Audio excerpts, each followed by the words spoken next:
Bonjour YouTube, j'espère que ça va bien, c'est Voltar. On se retrouve aujourd'hui pour parler de Mario Kart World, le nouveau jeu de Nintendo qui a été annoncé ce matin à travers la présentation de la Nintendo Switch 2. J'ai tellement hâte de tester tout ça le 5 juin prochain.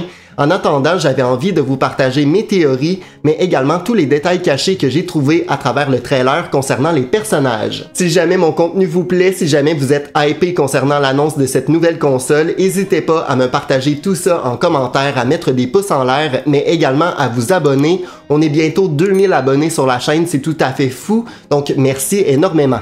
Durant la présentation, il y avait tellement d'informations super intéressantes, mais l'une d'entre elles a attiré mon attention et elle n'est même pas durant la présentation de Mario Kart, mais un peu plus tard à travers le direct. Durant cette scène, on voit donc une sélection de 12 personnages assez classiques dans l'univers de Mario Kart, dont Pauline qui fait son retour depuis le DLC de Mario Kart 8. Je suis plutôt content de cet ajout-là. Par contre, si vous regardez bien dans le menu, il y a en bas 4 petits points qui représentent à chaque fois 12 personnages jouables, pour un total de 48. Je trouve cette information super intéressante. On se retrouve avec le même nombre de personnages que dans Mario Kart 8, mais on a également la confirmation par déduction que beaucoup d'entre eux seront absents, puisqu'on a environ une vingtaine de nouveaux personnages qu'on a vus à travers les trailers. Je pense que c'est pas mal confirmé que les Koopalings ne seront pas de retour, on ne les a pas vus, et je pense qu'il ne reste pas assez de place pour l'entièreté de ces personnages-là.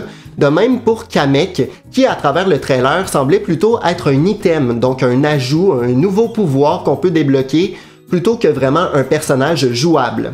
Donc j'ai noté l'entièreté des nouveaux personnages que j'ai pu trouver à travers le trailer. Préparez-vous, il y en a beaucoup, mais si jamais j'en ai manqué, n'hésitez pas à me dire tout ça en commentaire. Donc voici l'entièreté des nouveaux personnages que j'ai trouvés.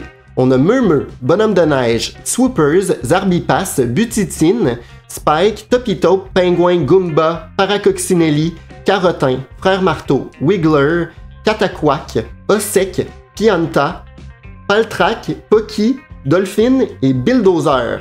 Il s'agit donc de beaucoup de personnages de l'univers de Mario, des ennemis assez classiques qu'on a vus quelques fois. Je trouve ça super bien. En Mario Kart 8, c'était cool d'avoir des personnages de Zelda, Splatoon, Animal Crossing, mais je trouve que ça enlève quelque chose à l'identité du jeu, alors que là on se concentre vraiment sur l'univers de Mario, sur les ennemis qu'on a connus à travers les différents opus.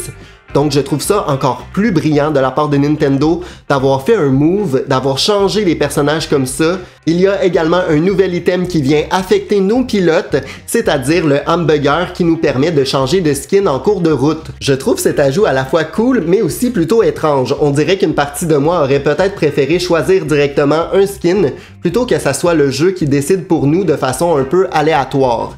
Je pense qu'il y aura quand même un côté personnalisation qui serait intéressant.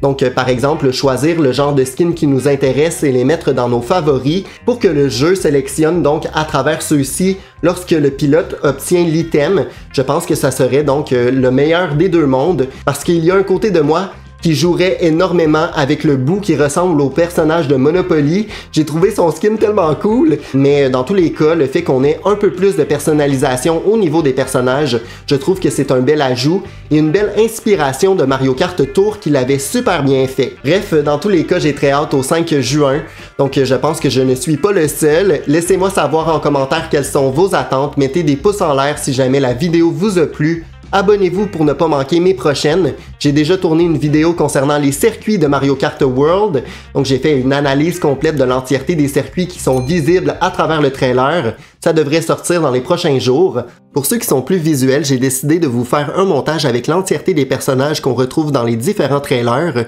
pour vous donner une idée sur les 48 personnages disponibles. Je trouve ça plutôt étrange que Diddy Kong ou encore Funky Kong ne soient pas présents, alors qu'ils étaient pourtant des personnages appréciés du DLC de Mario Kart 8. Selon mes calculs, il reste encore 4 emplacements, donc il est encore possible de voir ces deux personnages-là, et potentiellement également des Mii. Donc j'ai l'impression que c'est ce genre de personnage-là qui me manque dans la sélection. Peut-être également une petite surprise, donc un personnage mystère qu'il faut débloquer, qui sait. Donc dans tous les cas, on se retrouve très bientôt. Merci beaucoup. Ciao!